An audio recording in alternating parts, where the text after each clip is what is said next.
March 1987. Fort Apache Studios, Cambridge, Massachusetts. Four musicians walk into a modest recording space with $1,000, no record deal, and 8 songs that sound like nothing else on college radio. They have 3 days. The engineer Gary Smith has worked with underground bands before, but what he's hearing through the monitors doesn't fit any template he recognizes. Quiet verses that barely register. Then explosions of noise that threaten to redline the equipment. A voice that shifts from whisper to scream mid-phrase. Lyrics about biblical violence, surrealism, and broken Spanish scattered across 2-minute eruptions. Black Francis, born Charles Thompson IV, delivers his vocals with an intensity that feels unhinged. Joey Santiago's guitar doesn't solo, it shrieks and stutters.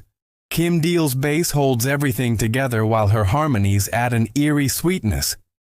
David Lovering's drums hit like controlled detonations. By the end of those 3 days, they have 17 songs on tape. No one in that room knows if any of it will matter. They press the recordings onto cassettes, hand-label them with purple ink, and start mailing them to anyone who might care. The purple tape, as it becomes known, will travel farther than any of them imagine. But first, it has to survive being completely ignored. 1986, American alternative music is trapped between two worlds. On one side, hardcore punk, aggressive and fast but creatively exhausted, repeating the same 3-chord fury. On the other, college rock, jangly and earnest, drowning in reverence for the Byrds and R.E.M. There's a gap. A space for something that combines punk's raw power with pop's melodic hooks. Something that refuses to choose between beauty and violence. Charles Thompson grows up in Los Angeles, then Massachusetts, marinating in punk, surf rock, and the Iggy Pop records his stepfather plays. He drops out of UMass Amherst after studying anthropology and spending a semester in Puerto Rico, where he picks up fragments of Spanish that will haunt his lyrics. He meets Joey Santiago in college, a guitarist from the Philippines with a love for Jimi Hendrix and Les Paul, but an approach that prioritizes texture and atmosphere over virtuosity. They move to Boston. They place an ad. Band seeks bassist into Husker Du and Peter, Paul, and Mary. Kim Deal responds. She's from Dayton, Ohio. She's never played bass before. She lies about her experience. When she shows up with her twin sister Kelly, they hire her anyway. Her husband buys her a bass. She learns as they rehearse. David Lovering, a drummer who works as an engineer, completes the lineup. They name themselves Pixies, a word Charles finds in a dictionary. It means nothing. It sounds good. By late 1986, they're playing Boston clubs to rooms of 20 people. The sound is there. Soft, loud, soft dynamics that feel like whiplash, songs that end before you're ready. But no one knows what to do with them. They need a document, proof that this thing they're creating actually exists.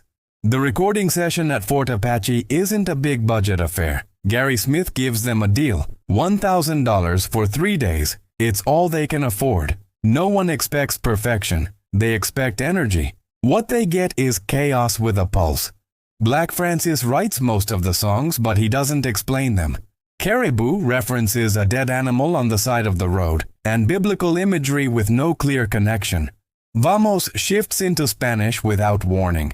Broken Face is about a disfigured romantic interest. I've Been Tired casually mentions incest. None of it is confessional. None of it asks for sympathy. The band records live in the room, mostly first or second takes. There's no time to labor over details. Francis's voice cracks and strains. Santiago's guitar solos sound like feedback sculpted into melody. Deal's harmonies don't smooth out the rough edges. They sharpen them. Smith captures it all with a rawness that borders on uncomfortable. The tape hiss is audible. The performances feel urgent, unfinished, which is exactly the point. But when they walk out of Fort Apache with 17 songs on tape, they have a problem. No one asked for this. No label is waiting. No A&R rep has expressed interest. The Boston scene respects them, but respect doesn't translate to opportunity. So they do what underground bands do. They make copies. They mail them out. They hope. Gary Smith sends a copy to Ivo Watts Russell at 4AD Records in London. a label known for atmospheric post-punk, not for this kind of controlled explosion. Smith doesn't expect much, he just knows Ivo has good taste. The tape sits in a pile of unsolicited demos. Ivo Watts Russell listens to the Pixies tape weeks after it arrives. He almost doesn't. 4AD is an art rock haven in 1987. Cocteau Twins, Dead Can Dance, This Mortal Coil. Bands that deal in texture and beauty, not volume and nerve damage. The Pixies sound like they recorded in a basement during an argument. They don't fit. But Ivo keeps listening. There's something underneath the chaos. Structure, control. A sense that every scream and whisper is deliberate. He calls Gary Smith. He wants to know, are they really this good live or is the tape a fluke? Smith assures him, they're better live. Ivo makes a decision. He'll put out a record. But not all 17 songs. He wants to introduce the band, not overwhelm listeners. He selects 8 tracks from the session, sequences them for maximum impact, and prepares to release what will become Come On Pilgrim, a mini-album, an EP, somewhere between demo and debut. Back in Boston, the Pixies don't know what 4AD is. They know it's British, they know it's real. But there's tension. Kim Deal is writing songs too. She brings Gigantic to rehearsals, a bass-driven track where she sings lead. It's one of the strongest things they have. Francis initially resists sharing vocal duties. The dynamic is fragile. Deal is the newcomer, the one who lied about playing bass. Now she's pushing for space. Gigantic doesn't make Come On Pilgrim. It will wait for the full-length debut.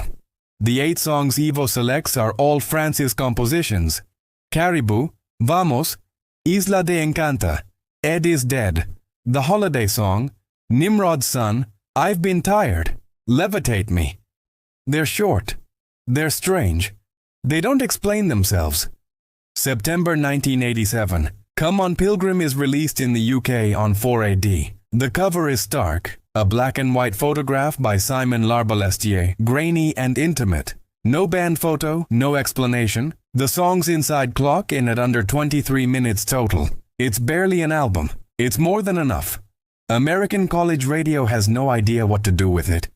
Caribou opens with a quiet, ominous bass line before erupting into Francis's howl. Caribou! Caribou! The dynamic shift is violent. Most bands build tension slowly. Pixies detonated in seconds. Vamos features Francis screaming in Spanish over a surf rock riff gone wrong. Ed is Dead is a 2-minute punk song about a dead guy named Ed. I've Been Tired includes the line, she's a real left-winger 'cause she been down south, a crude joke wrapped in jangle pop. Critics don't know how to categorize it. It's too melodic for punk, too noisy for indie pop, too weird for mainstream alternative. But something is happening. In the UK, where 4AD has credibility, DJs start playing it. The Melody Maker reviews it favorably. John Peel, the BBC tastemaker, invites them to record a session. In the US, it spreads slowly. College stations in the Midwest and Northeast pick it up. Kids making mixtapes include Vamos between Sonic Youth and Husker Du. It makes sense in that context. Bands rewiring rock music from the underground up. The Pixies begin touring. Small clubs, tight rooms. Audiences aren't sure whether to dance or watch. The live show is even more intense than the record. Francis's stage presence is manic. Deal's harmonies cut through the chaos.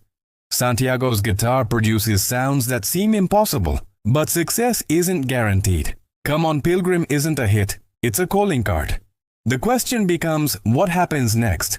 By late 1987, Come On Pilgrim has done what it needed to do. It proved the Pixies are real, but reaction is split. Some listeners hear the future, others hear a mess. The soft, loud, soft dynamics that will later define 90s alternative rock sound jarring in 1987.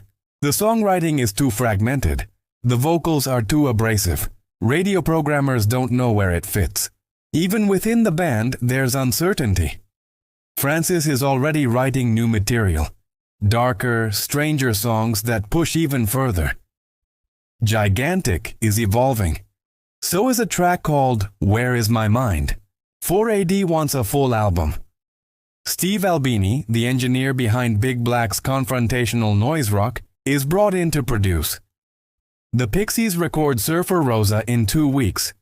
It will be released in March 1988, less than 6 months after Come On Pilgrim. Surfer Rosa will be the one that changes everything. But Come On Pilgrim is the one that made it possible.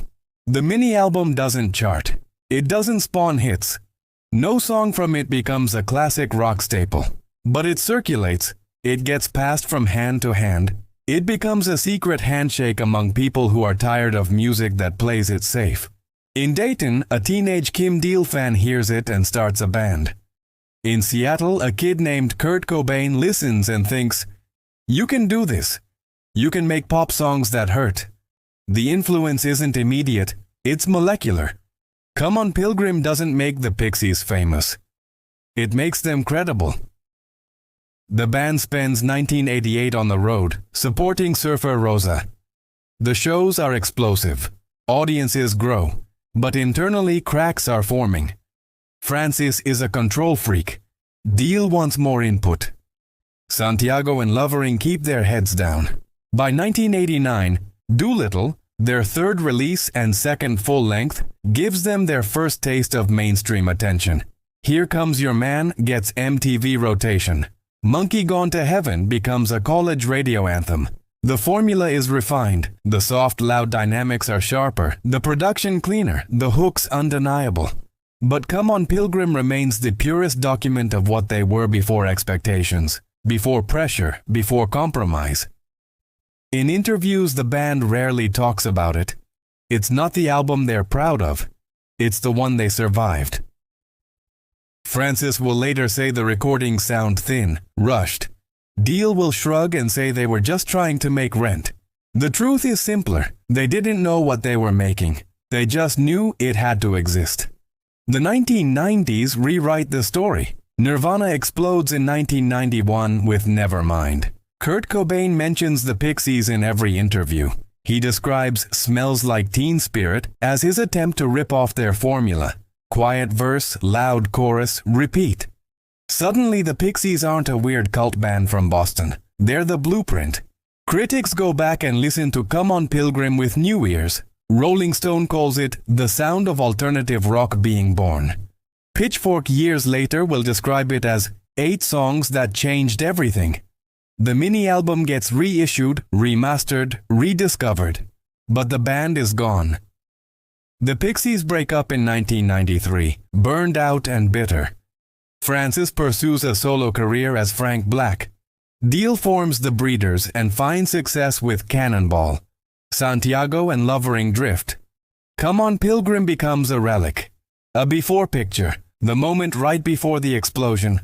The influence is everywhere, even if it's invisible. The soft, loud, soft dynamics the Pixies pioneered on Come On Pilgrim become the default setting for alternative rock. Radiohead uses it. The Strokes use it. Arcade Fire uses it. Bands that have never heard Come On Pilgrim use it because it's been absorbed into the DNA of modern rock. The idea that you can scream and whisper in the same song, that you can be beautiful and ugly at once, that you can write pop songs about surreal violence, it all traces back to those 3 days at Fort Apache Studios.